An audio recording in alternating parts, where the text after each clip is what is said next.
Elon Musk is many things to many people. He might be the most divisive person on Earth. A lot of people love him, and a lot of people do not love him.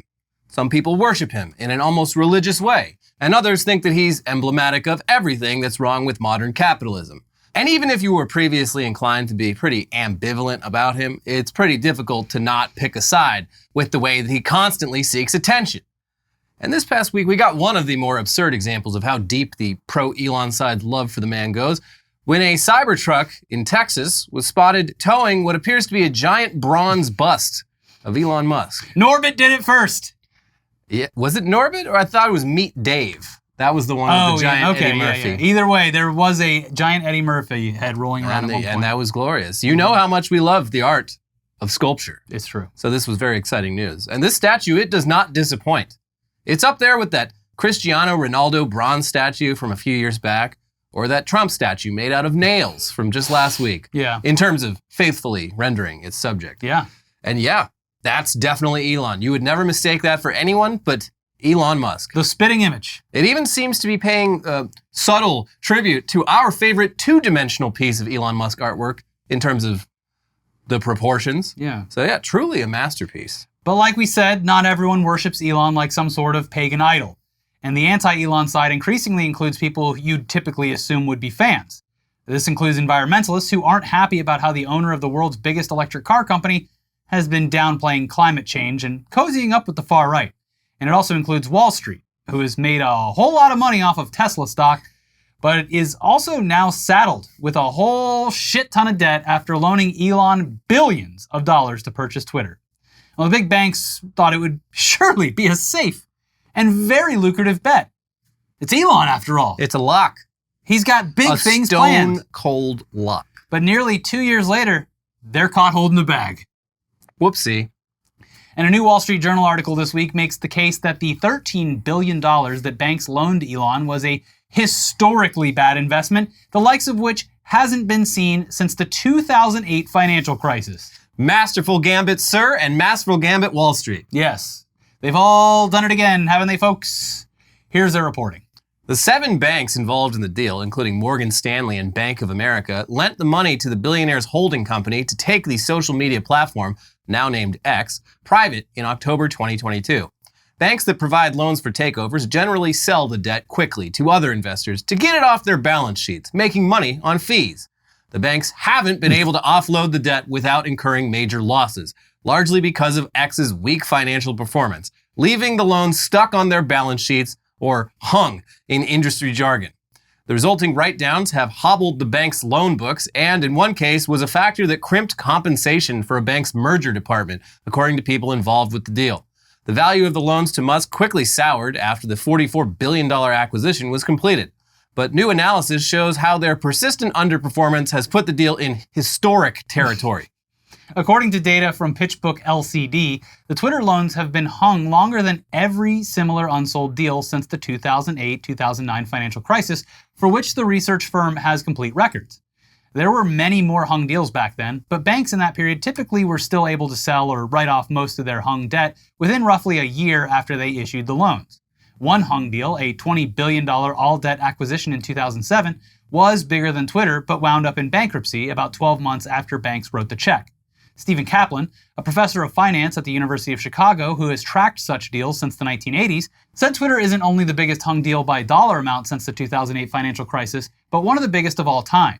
The loans have weighed on the banks for much longer than other hung deals we've seen, he said. Sounds pretty good to me, actually. The banks are saying I'm hung. That's what they're saying, sir.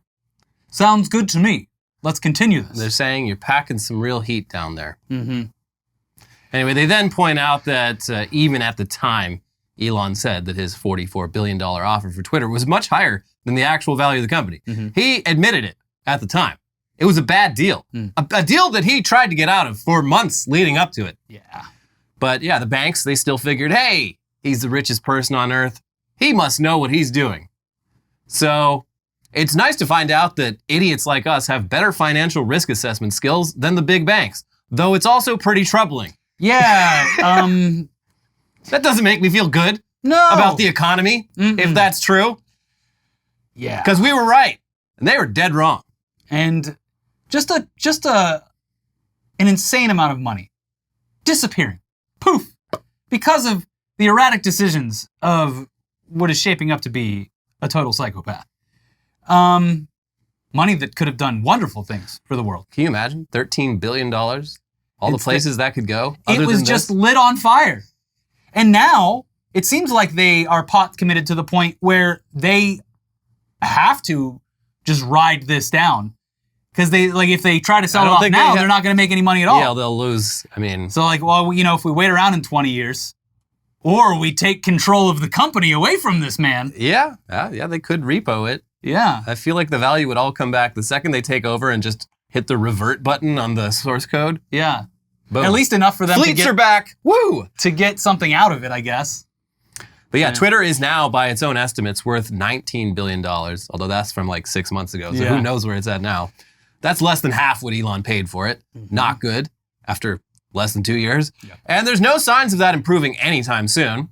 While data indicate that use of the app rose amid the explosion of political news in recent weeks, there isn't evidence that that is translating to a meaningful recovery in the advertising revenue that long sustained the revenues of the company, which pre-Musk struggled to maintain profits. Musk has gone from telling advertisers who fled the platform to go fuck yourself to suing them and a trade group this month, claiming they illegally conspired to boycott X. The group has said it plans to rebut the claims in court. So this has all resulted in a situation where Elon's stupidity isn't just hurting him, it's also hurting the big banks. And you gotta enjoy the schadenfreude of some of the worst people on earth all suffering together, but you know deep down that is suffering, it's eventually gonna trickle down to all of us. This is the only thing that trickles down. Yeah, pain and suffering. When rich people screw each other over, somehow we are responsible. Yeah. Yeah. That is true. So some more good bits from that article though. The hung loans also have cut into some investment bankers' annual pay. Barclays' top investment bankers on the mergers and acquisitions team were told at a New York dinner early last year that compensation for everyone in the room would be cut by at least 40% from the prior year. And I know it's not true. Enjoy your steak. No, I was going to say I know it's not true, but I really hope after that they pulled out a pizza buffet for everyone. Yeah. Now, we usually do steak. We usually do lobster. Yeah. This year, things have been a little bit difficult. We're going to have a pizza buffet and an ice cream shop. We got bagels, but we cut them sideways. Yeah. To stretch them out a little bit. You understand. Yeah. Mm-hmm. President of Goldman Sachs or whatever, just standing like Trump with the McDonald's spread. Yep. The bank had several hung deals hurting its performance, but X was by far the largest, according to people familiar with the situation.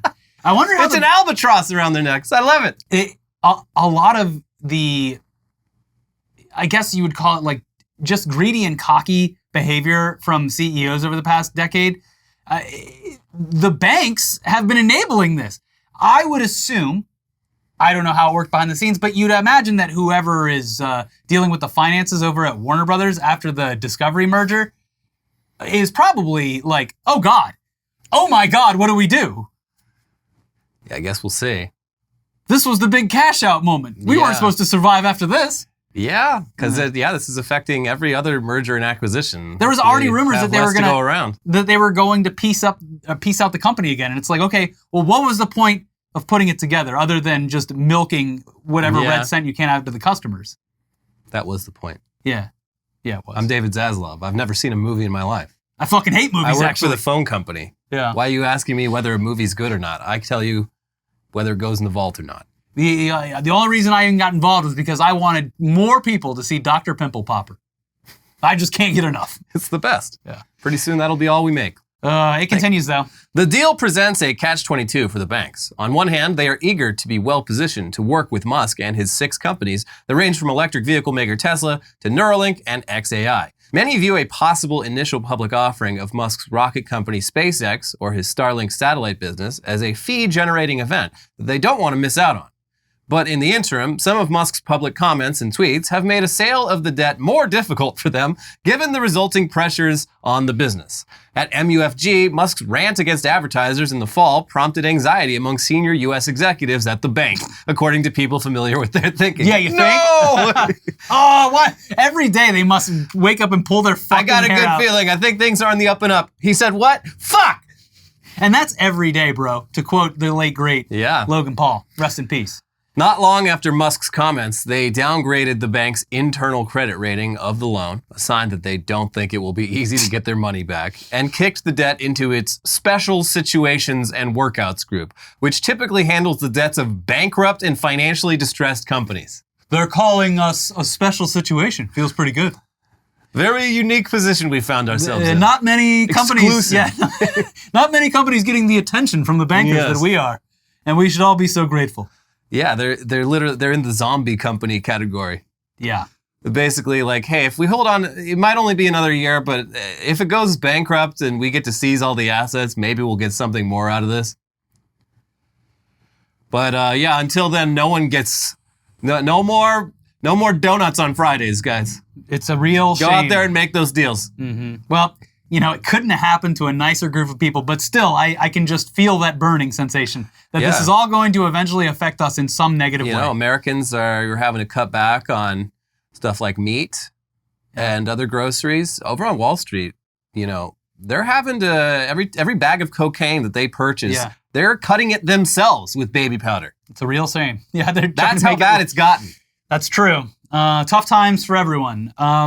But yeah, it's the American people, they're going to have to tighten their belts. I mean, our American institutions just lost billions of dollars. Yeah. It's up to us to save them, as it always is. But anyway, speaking of Elon's associations with some of just the worst people on Earth, ownership of the Tesla Cybertruck is one of the reddest red flags a person can wave these days. There's just so much that you can assume about a person that you see driving one of these hideous monstrosities, and none of it is good. Yeah. They're definitely not beating the allegations after the news this past weekend that Chechen dictator Ramzan Kadyrov has his own Cybertruck with a machine gun mounted on the truck bed. The idea of the most error-prone vehicle ever made being used in armed combat is pretty funny. They should do it. But this news has raised questions of how the hell Ramzan Kadyrov got his own Cybertruck, considering all the international sanctions on him due to ruling with an iron fist and engaging in human rights abuses such as kidnapping, assassinations, and torture, and also his close association with Vladimir Putin and participation in the invasion of Ukraine. I don't know, it just showed up one day. How did a guy like that get a Cybertruck? But according to a Telegram post by Kadyrov himself, the Cybertruck was actually a gift from Elon Musk. He admitted. We received a Tesla Cybertruck from the respected Elon Musk. I was happy to test the new technology and personally saw that it is not by chance that it is called the Cyber Beast. A real invulnerable and fast animal. A maneuverable car, develops excellent speed and overcomes obstacles. A very comfortable car. Based on such excellent characteristics, the Cybertruck will soon be sent to the Special Military Operations Zone, where it will be in demand in the appropriate conditions. I am sure that this beast will bring a lot of benefit to our soldiers. I express my sincere gratitude to Elon Musk. He is, of course, the strongest genius of our time and a specialist. A great man. Well, the Cybertruck turned out to be a powerful project. Undoubtedly, one of the best cars in the world. I literally fell in love with this car. Elon, thank you. Come to Grozny. I will receive you as the most dear guest. I do not think that our Russian foreign ministry will be against such a trip. And of course, we are waiting for your new developments that will contribute to the completion of the special military operation. Okay. What's going to happen is, like, something's going to hit this truck. It's going to explode into a bunch of Nothing needs to hit it. Loosely glued on shrapnel is going to rip people to shreds. And it's going to be their own military. As we've seen, like, Ukraine, very muddy country when it gets wet. Oh, this thing is not going to go anywhere. The way I picture it is a Cybertruck. It's like hauling ass onto the battlefield. Yeah. All four wheels get stuck in the mud. The chassis stays, but the top just keeps going. Oh, yeah. Mm-hmm. Like in a Looney Tune. It goes into the mud, it gets stuck, it sinks a little bit. Then the Ukrainians come on one of those Raptor 4x4 side-by-side driving cars, off-road vehicles, and then they use the Cybertruck's lip to jump into the air and then come down and go on the rest of the army, is how I would direct it. Yeah, that'd be pretty sick, in a very cool movie. So first off, again, yes, they should definitely send this thing to the front lines. Great idea. Kadyrov should drive it himself to really inspire the troops. Yeah. Secondly, if Elon Musk did, in fact, personally send Kadyrov this Cybertruck, that's a blatant violation of international sanctions and also a very big no-no. Can't do that. But according to Musk, are you seriously so that you think I donated a Cybertruck to a Russian general? That's amazing. Crying, laughing emojis. Okay, there was definitely a better way to say that. Yeah. But being a free speech absolutist, it's 90% just wanting to say slurs and the most offensive things possible, so there you go. But we're going to assume Elon is telling the truth here because blatantly violating international sanctions like this, it would be incredibly, incredibly stupid even for the dumbest and therefore richest man on earth. Mm-hmm. The theory from people who know about sanctions circumvention is that someone in a third country like Kazakhstan or the UAE bought the car, then traveled to Chechnya and resold it to Kadyrov. Yeah. One sanctions expert told Business Insider, Musk clearly didn't mean for this to happen, but I bet you a whole team of people in Tesla's general counsel and compliance team are genuinely having aneurysms about this now.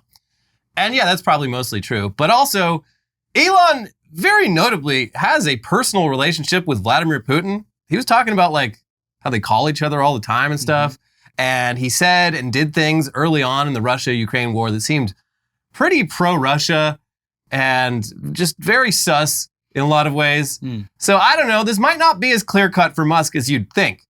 Presumably it would be very easy to just remotely disable a Tesla vehicle in the hands of a foreign warlord. That makes a lot of sense, Elliot. But this was several days ago and there has been no word yet on Tesla actually doing that. Well, would they know a difference between the truck just shitting the bed anyway? Yeah, I mean, that might not even be necessary given what we know about Cybertrucks. Yeah. Because it's only a matter of time before this thing breaks down, and without Tesla service centers nearby, Ramzan Kadyrov's military Cybertruck, it might already be bricked. Yeah, it could be flashing a red screen right now. We don't know. Yeah. And whether that red screen was sent by someone at Tesla to disable it, or it was because they accidentally hit like a curb, remains to be seen. Yeah, I don't think this is a disposable car. This is the one, I showed a clip of it on the last episode. You might have seen it here, but it's the one with the machine gun in the back. Yeah. And look, based on everything I've seen from the Cybertruck, I would love to see a demonstration of this because I feel like the vibrations from the machine gun would shake all of the siding off of the truck. Yeah, there's military vehicles that have mounted weapons are built in a certain way to withstand those forces. Yes, the Cybertruck is clearly not. Yeah. Yeah, Kadyrov, take a video of you actually firing that gun. Everything works great, sir. Moving. The machine gun works as advertised. One problem, though, we went through one mud puddle and the one giant wiper arm just won't clean the front. Sir, please, what do I do? Greatest truck I've ever owned. Yeah, still the best truck I've ever owned. Uh-huh. Dear TeslaOwnersClub.com. So I am a warlord in southeastern. Well, it's actually a Federated Republic of Russia. Mm-hmm. I have been accused of numerous human rights violations. I am pretty much considered a dictator, and I proudly wear that label. Anyway, so I got my new Cybertruck. Yeah. And I drove it out on the battlefield, and it just, I hit the first mud pile. It got on the windshield.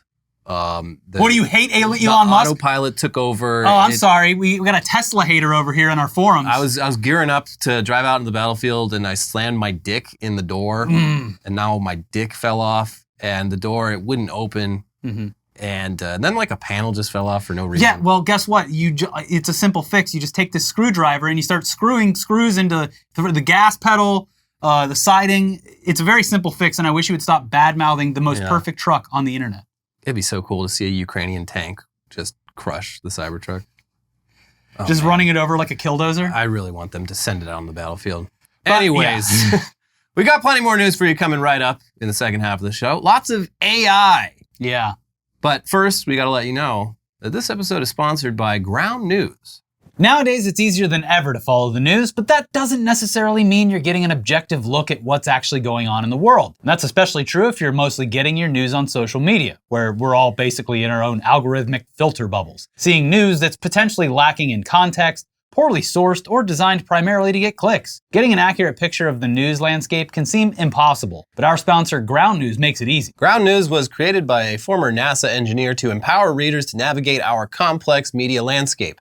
It gathers related articles from more than 50,000 sources around the world in one place so you can compare how different outlets cover the same story, and you can see context about those news sources. Do they have a political bias? How reliable are their reporting practices? Who owns them? all backed by ratings from 3 independent news monitoring organizations. For any news story, you get to see basically all the coverage that it's getting all in one place, with a breakdown of how many sources are covering it and whether it's something that's being disproportionately covered by the left or the right.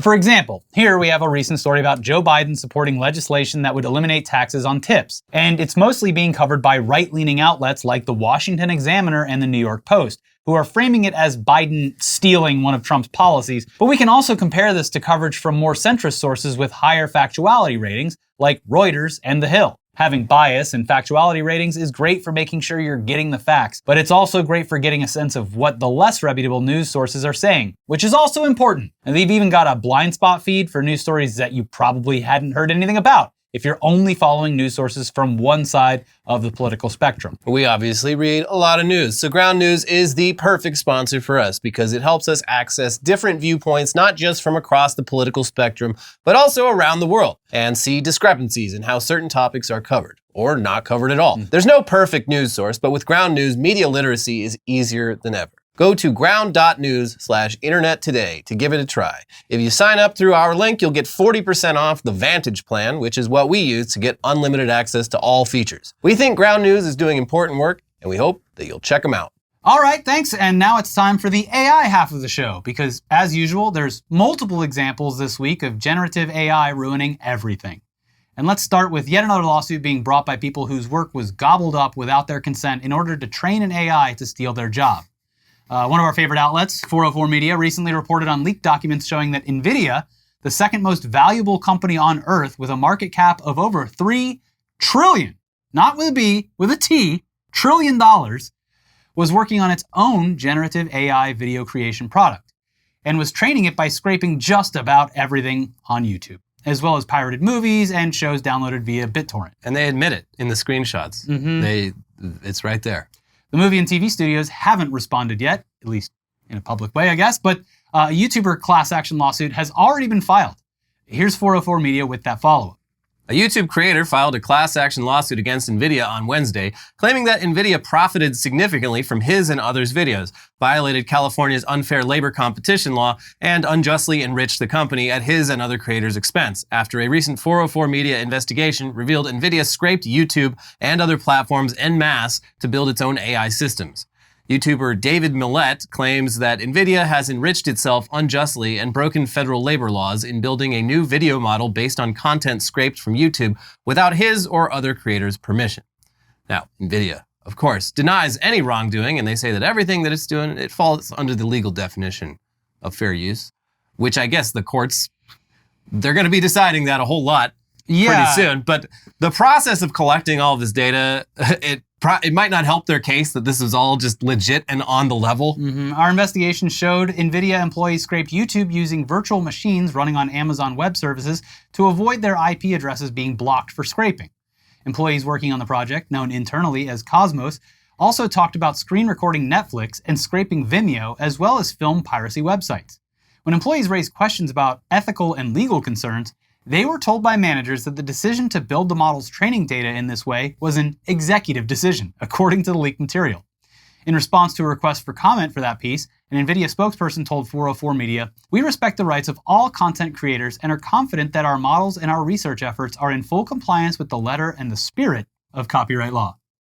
So yeah, I mean, the question of how the law interprets fair use in the age of generative AI is one of the biggest legal questions of our time. But interestingly, Millett isn't actually suing Nvidia for copyright infringement. He is suing them for unjust enrichment and unfair competition, which is an interesting angle to all this, and the legal complaint explains it here. The unfair business practices described herein violate the UCL because they are unfair, immoral, unethical, oppressive, unscrupulous, or injurious to consumers, and because defendant used plaintiff's videos to train its Cosmos AI program for defendant's own commercial profit without the authorization of plaintiff or the class. Defendant unfairly profits from and takes credit for developing commercial products based on unattributed reproductions of those stolen videos and ideas. So this will be another interesting thing that comes out of the courts. Interesting on many such cases. Yeah, and it'll be interesting to see whether other YouTubers sign on to this class action case or file their own lawsuits. But the courts obviously move slowly, and that's just yet another case on the pile that continues to grow larger and larger. based on how he's reacted online, I would assume that MKBHD has at least... He's in the screenshots. Yeah, and he's responded to a lot of these, like, hey, this sucks. Yeah. And he just by himself has enough clout and money Especially to hire, like, specifically in the tech industry. good representation, Yeah. and you multiply him by potentially hundreds, thousands, like you could, I don't know. I feel like YouTubers of all people, like the rich ones, have a pretty good shot at this. Mm-hmm. Or at least like... Yeah, it could drum up not only the lawsuit itself getting publicity, but also their fan base, and specifically his fan base being very tech heavy would not be great for Nvidia. Yeah. Go back to graphics cards. But instead, they just got that. But the new quarterly earnings report has to be good. You don't understand. Yeah. Anyways, but in other AI news, we're all already well aware of the threat that it poses to film industry professionals like actors and writers, but film critics seem relatively safe, since watching a 2-hour movie and coming up with a nuanced opinion about it that readers can trust isn't something AI is capable of just yet. Yeah, you can't just hold up the ChatGPT camera to the TV and say, is this a good movie? Yet. Well. Nevertheless, one film studio has gotten themselves into some very ridiculous trouble this week by releasing a movie trailer containing a bunch of quotes from critics that the quotes are not real. They're just not real. No one said any of that shit. Here's the New York Times. A new trailer for Francis Ford Coppola's Megalopolis, featuring fake negative quotes from film critics, has been pulled by the movie's distributor, Lionsgate, a spokesman for the company said Wednesday.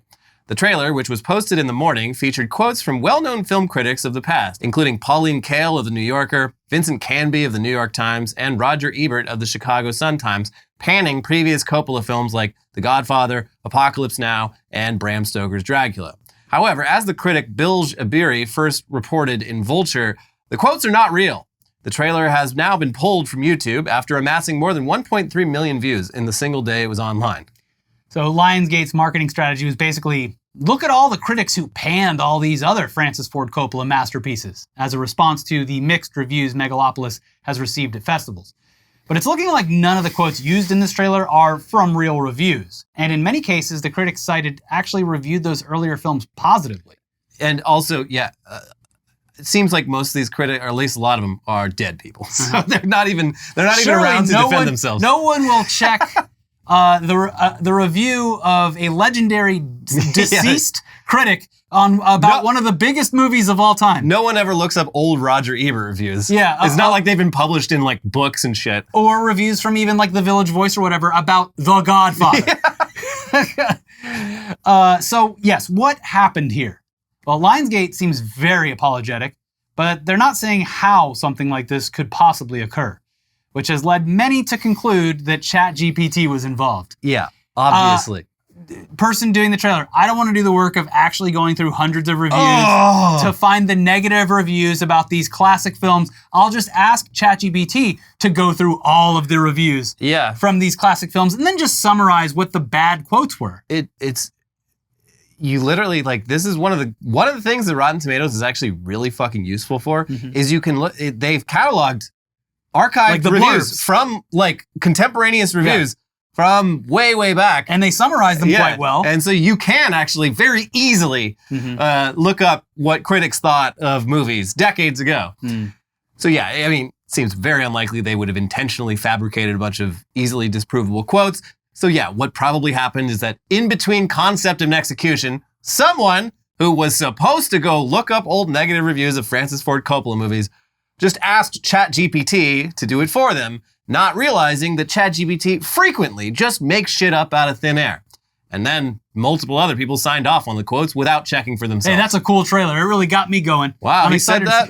Sure. Damn, all right. Send it up. So it's similar to when lawyers have been caught citing cases that don't exist in their filings because they asked ChatGPT for a list of relevant case law instead of going on LexisNexis and finding it themselves. And it's yet another example of one of, if not the biggest problems with AI, which is people assuming that it's a lot more useful and reliable than it actually is.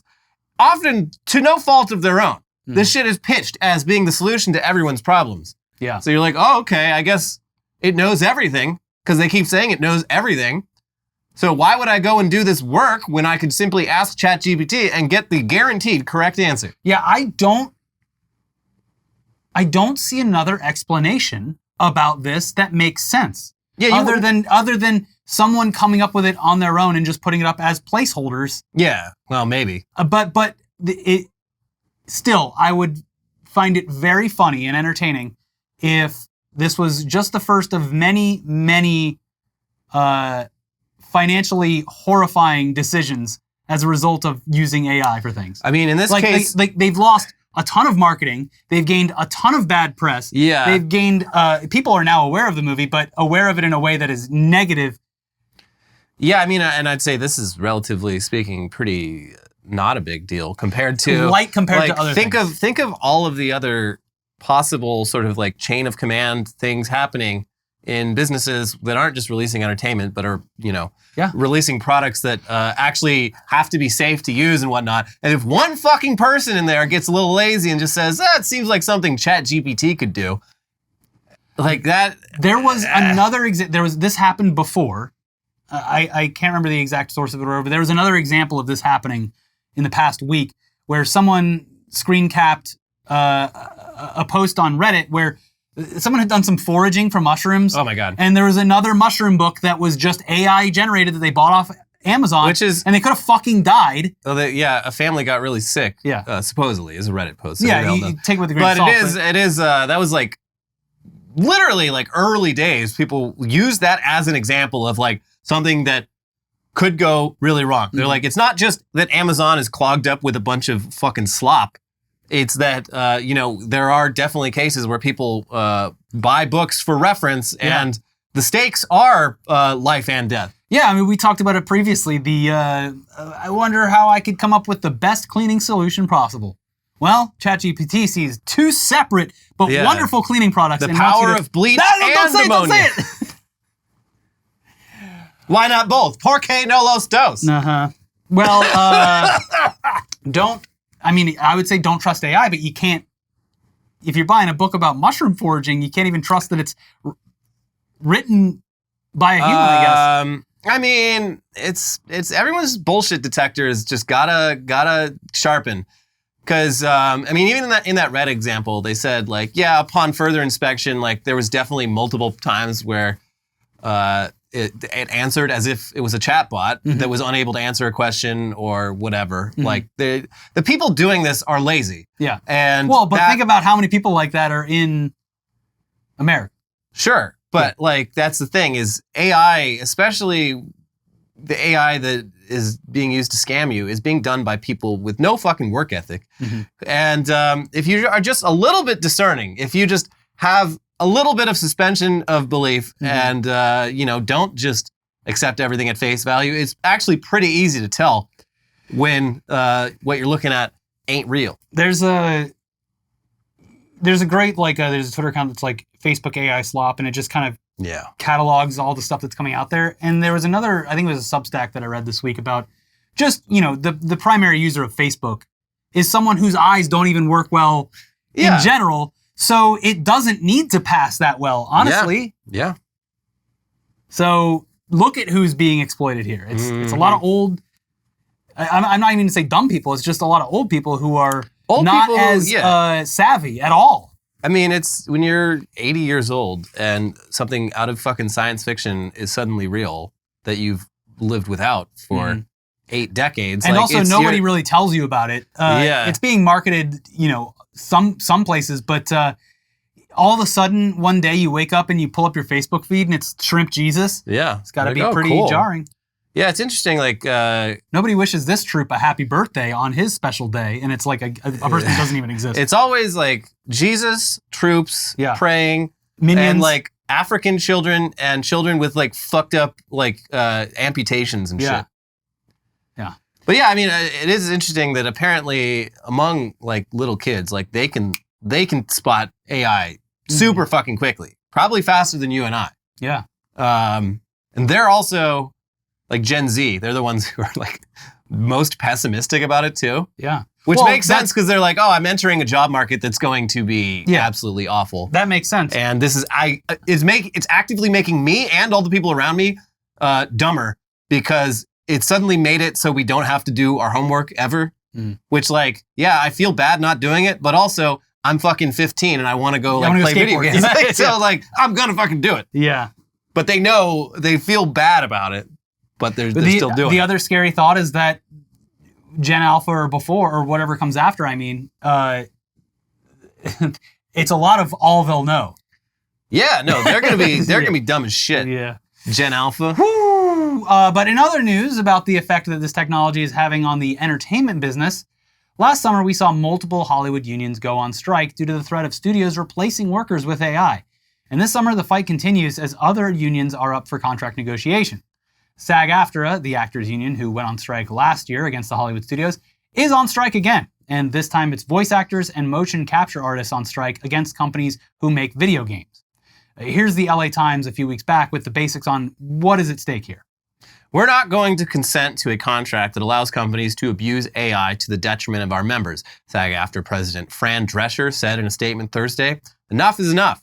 The union has been in contract negotiations with the video game companies since 2022, and the interactive media agreement expired that November. Video game performers are seeking a new agreement that will require video game producers to obtain their consent and compensate them when using AI to replicate their voices or likenesses. They are also demanding wage increases to keep up with inflation, more rest time, and set medics for hazardous jobs. The more obvious aspect to this is with voice actors, who understandably fear that the game studios will, for example, bring them in for a quick session to read a few lines and then have AI generate the rest. But motion capture artists have similar fears while working in a career that a lot fewer people understand the importance of, making it a tougher sell. But here's the AP this week with an article on the motion capture side of the strike. For hours, motion capture sensors tacked onto Noshir Dalal's body tracked his movements as he unleashed aerial strikes, overhead blows, and single-handed attacks that would later show up in a video game. He eventually swung the sledgehammer gripped in his hand so many times that he tore a tendon in his forearm. By the end of the day, he couldn't pull the handle of his car door open. The physical strain this type of motion work entails, and the hours put into it, are part of the reason why he believes all video game performers should be protected equally from the use of unregulated artificial intelligence. Video game performers say they fear AI could reduce or eliminate job opportunities because the technology could be used to replicate one performance into a number of other movements without their consent. That's a concern that led to the Screen Actors Guild American Federation of Television and Radio Artists to go on strike in late July. If motion capture actors, video game actors in general, only make whatever money they make that day, that can be a really slippery slope, said Dalal, who portrayed Bodhi Akuna in Star Wars Jedi Survivor. Instead of being like, hey, we're going to bring you back, they're just not going to bring me back at all and not tell me at all that they're doing this. That's why transparency and compensation are so important to us in AI protections. We've of course seen stuff like dancers suing Fortnite for unauthorized motion capture, and the idea of dances and other bodily movements as intellectual property remains pretty untested legally, but that's all actually pretty unrelated to what's happening with this strike. The strike is about motion capture artists who are hired to do work in video games, losing work because their existing work has been fed into an AI to produce new movements. It's basically exactly what the voice actors are striking over, and it's a great example of why solidarity is important. If the voice actors and mocap artists were negotiating separately, it is pretty easy to picture a scenario where the voice actors get what they want and the mocap artists don't. But because they're striking together as one union, the video game companies have to take all their demands equally seriously. Yeah. That's what solidarity is all about, folks. Apes together strong. Yeah.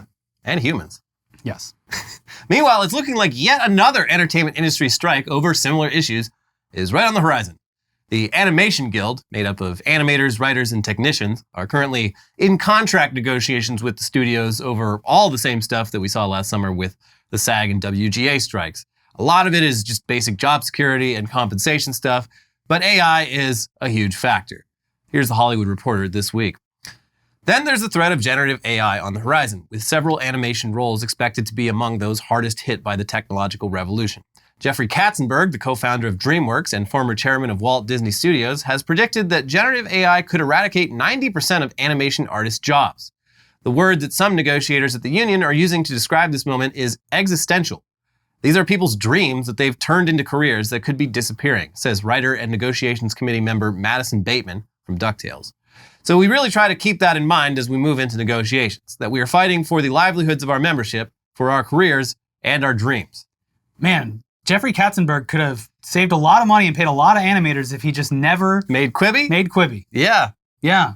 Where's all those tens, if not hundreds, if not billions of dollars? Yeah, I love to. I mean, we know that he sounds like he's pretty happy about the possibility that everyone's going to lose their job. But like, I'm sure his attitude on this would be like, well, it's just time to tighten your belts. But it doesn't feel good to be lectured about that kind of thing from a guy who blew like at least $1 billion on like the dumbest idea ever. Another idea where anyone could see from a mile away. They're like, well, that's gonna fucking fail. And just then like how anyone on the pandemic. Yeah, just like how anyone could see that Musk spending $44 billion on Twitter was gonna lose him and whoever helped him money. But it's so dumb. How dare you doubt the genius of the billionaire class? It is so. This is like just a way overarching thing, but like it's just so frustrating to see specifically people like this setting money on fire when there's so many crises across the country. There's more than enough to go around, actually. So making things tougher for the Animation Guild, though, is the issue of outsourcing entire productions to places without union protections, which is obviously a lot easier to do with animation than with acting. And also the fact that 1/3 of the Guild's members are already unemployed due to layoffs and outsourcing. Animation is a brutal industry that's always gotten the short end of the stick, but hopefully they're able to negotiate something resembling a fair deal and not just for their sake. It's already so obvious when an animated project cuts corners with cheap labor. And there's no doubt that studios replacing human animators with AI would result in a much shittier product. It's one of the most labor-intensive art forms in existence, but that is a very good thing. Yeah, it's good because it's hard. Yes. The time that goes into creating that is worth consuming it because someone put a lot of work into it. Yeah. It's Walt Disney was one of the first guys to bust efforts at unionizing animation. I think he fired just like the entire studio. He was hired a real a bunch of fucking fucking scabs. Yeah, and that was almost 100 years ago. Yeah. But it's a brutal industry. Like, and I know multiple people who work in animation, and it's like it's one of those industries. I think like gaming is a similar one, where like the people willing to do the work are only willing to do that because they have a genuine passion. They love what they're doing. Yes. Yeah. And that gets taken advantage of. They take the souls away from those people, and it is heartbreaking to see. Yeah. It's frustrating. It's annoying. I hope they get everything they want and more. Yeah. Anyways, that's it for this episode. If you want to see the latest on George Santos pleading guilty, we have a whole episode on that. He's guilty. He admitted. Lock him up. Lock him up. But please make sure you hit that like button first. Leave a comment. Subscribe to the channel. Do whatever. Do all that stuff. You know what to do. Thank you so much. Now watch the other videos. They're popping up right here. And we'll be back soon for more. Bye-bye. Bye.